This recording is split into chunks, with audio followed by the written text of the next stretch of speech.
From Houthi attacks in the Red Sea to clashes in southern Lebanon and direct strikes linked to Gaza, Iran and its regional allies are steadily pressuring American and Israeli interests. These actions are not isolated events but part of a broader strategy aimed at reducing, and ultimately removing, US influence from the Middle East. For policymakers in the West, the question is no longer whether Iran is challenging the regional order, but how, if at all, it can be confronted without triggering disastrous consequences. History offers a sobering warning. Iran has preserved roughly the same borders for more than 5 centuries, surviving confrontations with empires at the height of their power. Romans, Arabs, Ottomans, Russians, and British forces all attempted to impose their will, and all ultimately failed. Direct military confrontation has repeatedly proven costly and ineffective, making a head-on invasion one of the least practical options imaginable. Geography plays a central role in this resilience. Iran is not merely a country with mountains, it is a country shaped by them. The Zagros Range dominates the southwest, forming a rugged barrier toward Iraq and Turkey, while the Alborz Mountains shield the north. To the east, chains of smaller ranges define the borders with Afghanistan and Pakistan, while deserts funnel population centers into defensible highland corridors. Iran's coastline completes this natural fortress. Stretching nearly 2,500 kilometers along the Persian Gulf and Gulf of Oman, it grants Tehran access to one of the most strategically sensitive waterways on Earth. The Strait of Hormuz, through which roughly 1/5 of the world's oil supply flows, serves as Iran's most powerful geopolitical lever. Any serious disruption there would send shockwaves through the global economy, granting Iran significant bargaining power during periods of crisis. At the same time, this geography constrains Iran as much as it protects it. Lacking multiple major ports outside the Persian Gulf, Iran remains primarily a land power when operating under normal conditions. Its deserts, particularly the Dasht-e-Kavir and Dasht-e-Lut, further concentrate population and infrastructure into defensible zones, reinforcing the country's historical resistance to conquest while limiting outward expansion. This pattern has shaped Iran's political behavior for centuries. Expansion westward has repeatedly brought conflict with powerful neighbors, forcing Iranian rulers to adopt indirect forms of control. Rather than fully assimilating conquered regions, they often granted autonomy, a practice dating back to the Persian empires themselves. Managing distant territories across hostile terrain was simply too expensive and unstable. That logic persists today, though in a modernized form. Instead of territorial expansion, Iran projects influence through a loose network of aligned groups, many of them Shiite militias, operating across the region. These groups are not direct extensions of the Iranian state, but they function as strategic buffers, expanding Tehran's reach while minimizing the risks of conventional warfare. Yet Iran's internal landscape is far from uniform. The same mountains that shield the country externally have fostered deep internal diversity. Ethnic Persians make up just over half of the population, with significant Azerbaijani, Kurdish, Arab, Baluchi, and Turkmen minorities clustered in border regions. This fragmentation complicates centralized rule and has repeatedly generated tensions over autonomy and self-governance. Historically, Iran managed this diversity through decentralization. Over time, however, power became increasingly concentrated in Tehran, eroding local political freedoms. This shift transformed Iran into a highly centralized and authoritarian state, perpetually wary of separatist movements and internal fragmentation. The fear of disintegration remains one of the regime's defining anxieties. During moments of national upheaval, these tensions have surfaced repeatedly. In the aftermath of the 1979 revolution, Kurdish, Arab, and Turkmen groups pushed for independence or autonomy, while Azerbaijani activists sought greater self-rule. Although these movements were suppressed, they revealed how fragile Iran's internal cohesion could become under pressure. This vulnerability is not lost on Iran's adversaries. From Tehran's perspective, ethnic fault lines represent existential threats rather than political disputes. Any serious loss of territory, particularly resource-rich regions, would cripple the state economically and strategically. The oil-producing province of Turkmenistan alone accounts for a critical share of national revenue, and its loss would fundamentally weaken Iran's position. For Iran, survival has therefore become synonymous with control.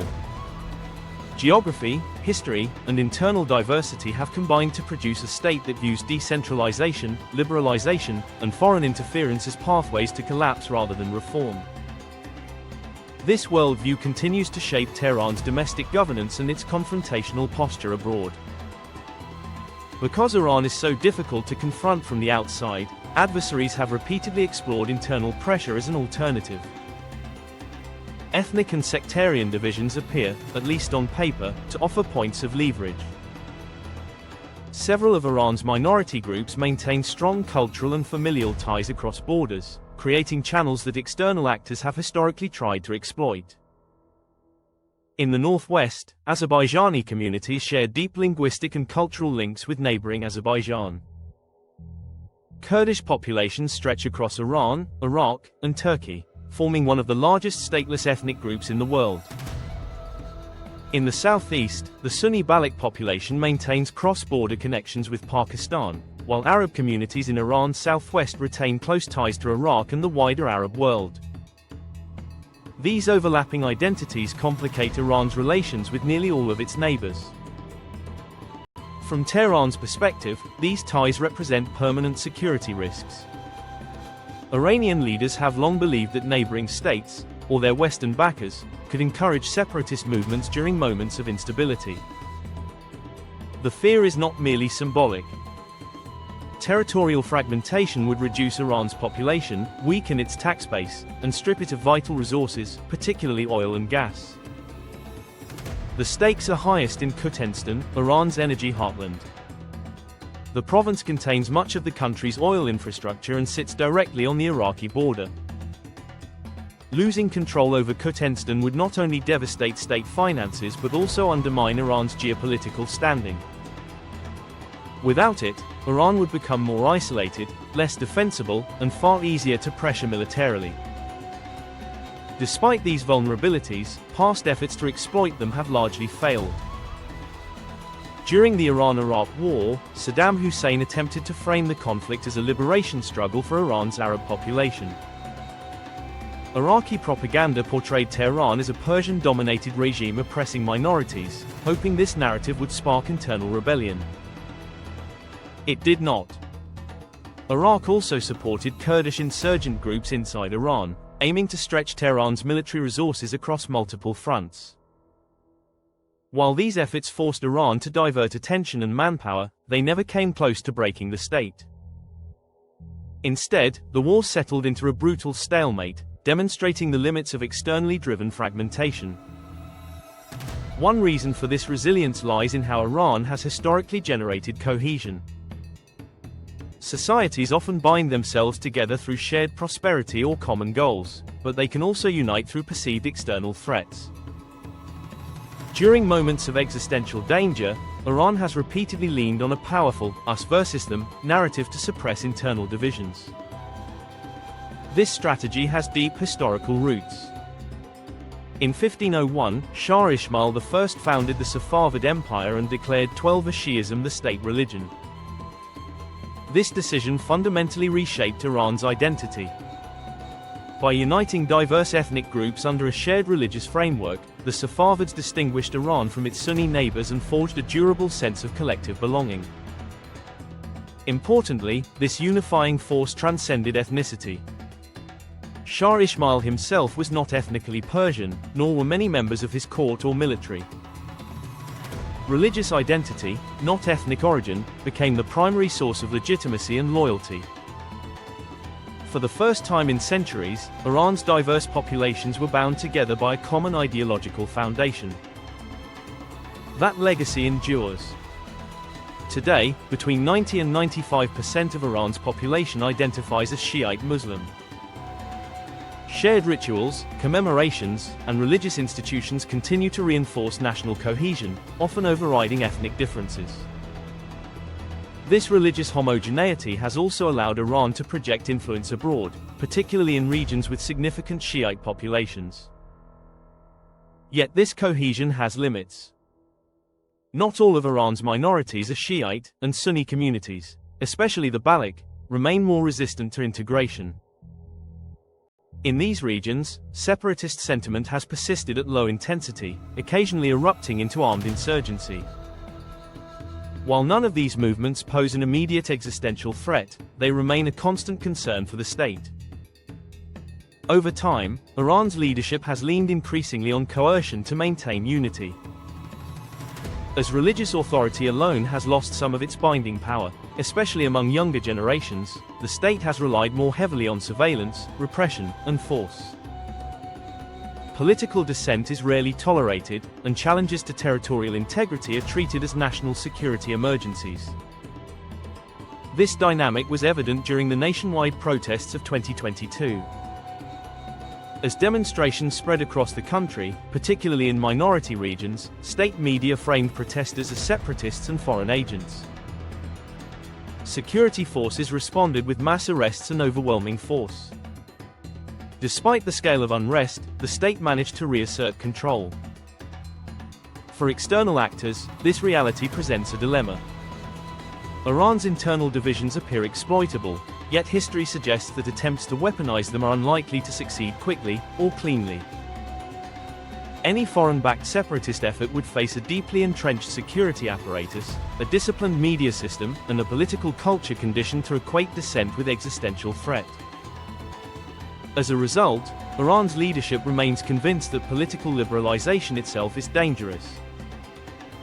From Tehran's perspective, democratic reforms are not neutral ideals but potential tools for disintegration. Granting greater autonomy or civil liberties could empower minority regions to pursue independence over time. This belief has shaped Iran into a system trapped by its own survival logic. To preserve territorial integrity, it centralizes power. To centralize power, it suppresses dissent. And by suppressing dissent, it deepens the very grievances that make fragmentation seem plausible in the first place.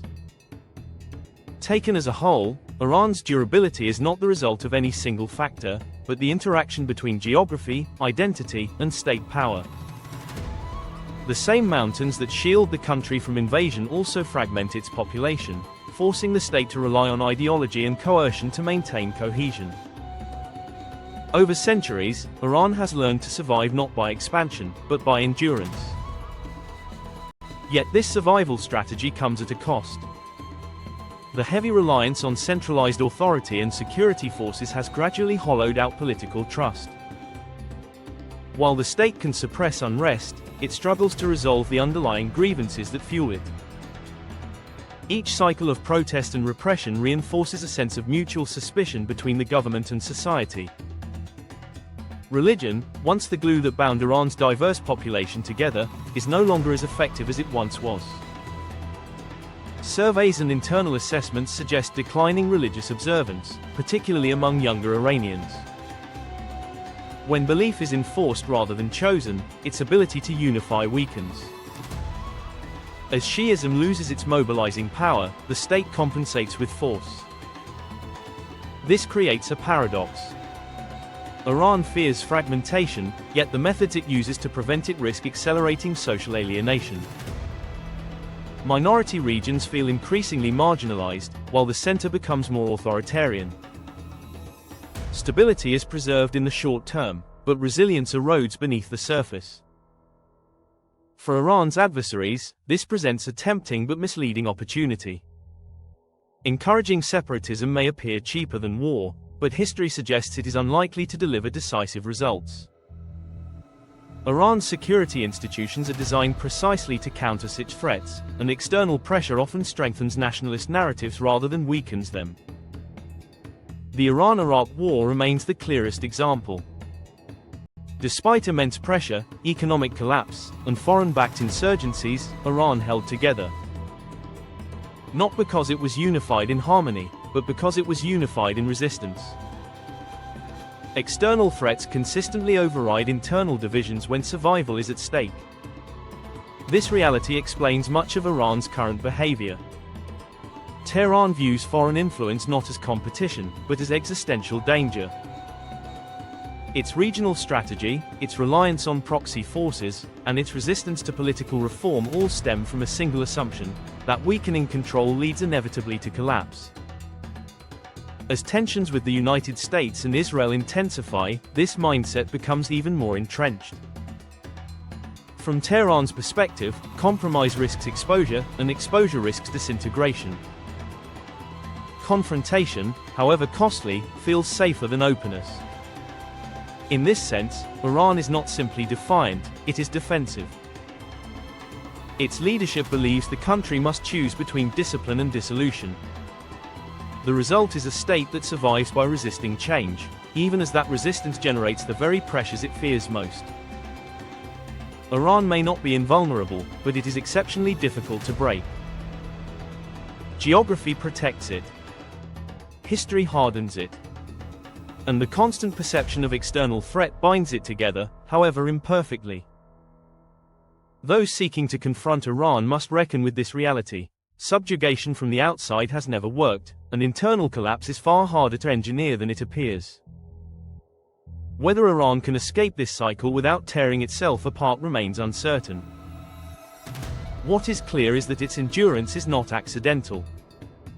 It is the product of centuries of adaptation in a hostile environment, a system built not to flourish easily, but to survive at all costs.